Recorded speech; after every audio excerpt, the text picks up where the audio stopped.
bist jetzt immer noch im Pyjama. Mein Bruder kommt gleich mit seinen Kindern. Was machen wir denn?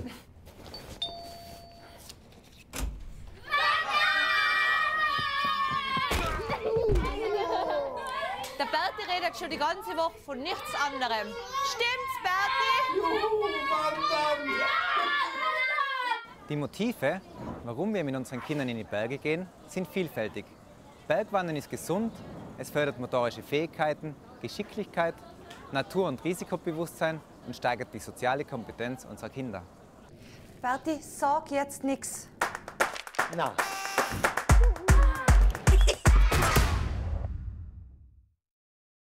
Für das Gelingen der Bergwanderung ist die Motivation der Kinder ein wesentlicher Faktor. Lange Hatscher am Forstweg sind furchtbar öd, abwechslungsreiche Steige mit vielen kleinen Abenteuern hingegen halten die Begeisterung von selber aufrecht.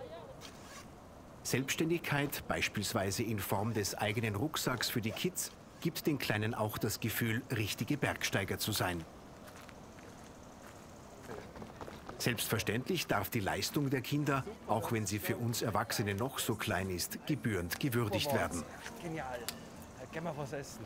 Besondere Erlebnisse wie der Kaiserschmarrn oder die Übernachtung auf der Hütte sind natürlich auch immer gut für die Motivation. Bei der Planung der Tour sollte man sich bezüglich Länge und Schwierigkeit freilich nach den Bedürfnissen der Kinder richten. Wanderungen, bei denen sich der Rückweg vom Hinweg unterscheidet, eignen sich für Kinder besonders gut, da sie lange spannend bleiben.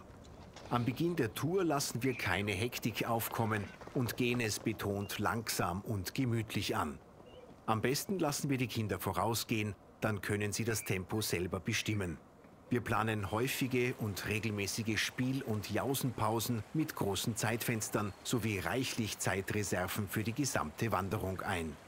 Kinder ermüden schneller und haben weniger Energiereserven als Erwachsene. Allerdings erholen sie sich auch rasch wieder.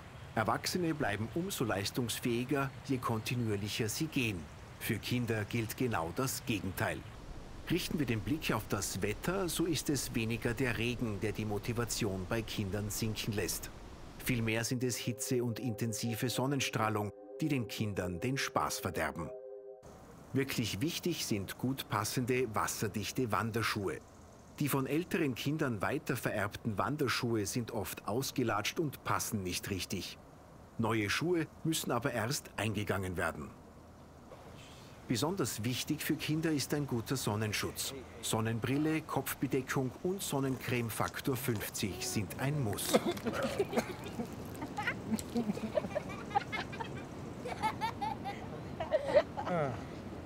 Sind die Kleinsten in der Rückentrage, ist auch der Kälteschutz wichtig, da sie nicht in Bewegung sind. Finden wir Erwachsene meist mit einem Wechsel-T-Shirt das auslangen, müssen wir, je nach Alter des Kindes, eine komplette Garnitur an Wechselkleidung in den Rucksack packen. Hat das Kind bereits seinen eigenen Rucksack, muss dieser gut passen und darf nicht zu schwer sein. Als Faustregel gilt: 3 bis 5 Jahre maximal 1 Kilogramm, 6 bis 8 Jahre maximal 3 Kilogramm, 9 bis 12 Jahre maximal 5 Kilo, 13 bis 16 Jahre maximal 7 Kilogramm. Da Kinder durch Schwitzen und Atmung mehr Flüssigkeit verlieren als Erwachsene, ist regelmäßiges Trinken für sie besonders wichtig. Grundsätzlich essen Kinder weniger auf einmal, dafür aber öfter was Kleines. Wahnsinn. Ja, hau her. Auf der Wanderung nehmen wir unsere Verantwortung für die Kinder immer wahr und erkennen vorausschauend das Gelände. Ist es ungefährlich, können sich die Kinder austoben, aber an ausgesetzten Stellen nehmen wir sie rechtzeitig an der Weginnenseite an die Hand. Allerdings soll der Großteil der Wanderung frei von Absturzgelände sein. Es liegt in der Natur der Sache, dass Kinder im Abstieg gerne laufen. Wird steiler, steigt dadurch aber auch die Stolper- und Verletzungsgefahr. Um die Kinder etwas einzubremsen, geht dann besser ein Erwachsener voraus. Ist der Steig rutschig und abschüssig, geraten Kinder häufig in Rückenlage. Um dem entgegenzuwirken, gibt es das lustige Spiel vom Buckel von der Hex. Der Buckel von der Hex hilft, um kleineren Kindern die richtige Position mit günstigem Körperschwerpunkt nach vorne zu vermitteln. Den ganz Kleinen helfen wir beim Abstieg, indem wir sie an die Hand nehmen. Erleben Kinder ihre erste Wanderung positiv, werden sie sich auch auf die nächste Wanderung freuen. Begleiten wir unsere Kinder in die Berge und nicht sie uns, dann steht gemeinsamen Abenteuern draußen nichts mehr im Wege.